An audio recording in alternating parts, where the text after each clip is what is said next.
the traditional war of silence that has long shielded the relationship between Zimbabwe Defense Forces ZDF and the ruling party ZANU-PF has finally crumbled in a move that has fundamentally altered the political calculus in Harare.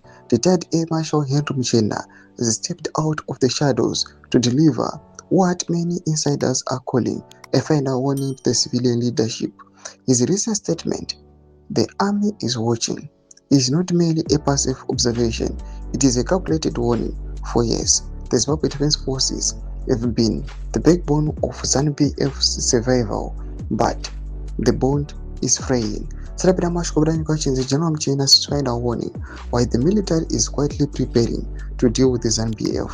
The army is watching. Don't forget to subscribe or like it on the bell icon.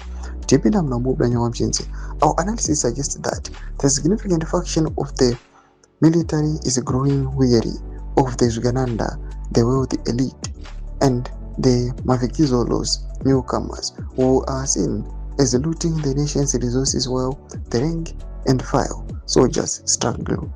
The investigative piece explores the internal rift between the old guard generals and the Mnangagwa loyalists.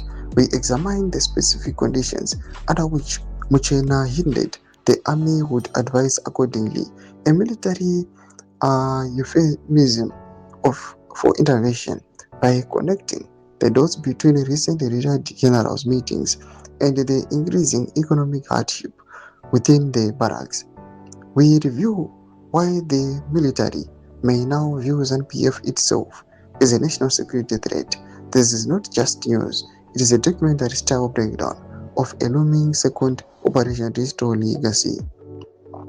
The phrase, "advise accordingly," is a specific chilling history in Zimbabwean politics.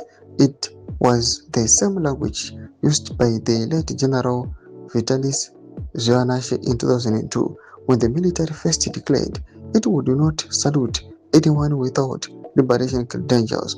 More importantly, it mirrors the rhetoric used by General Constantino Chiwenga in 2017, just days before tanks rolled into the streets of Harare to end Robert Mugabe's 37-year-old rule.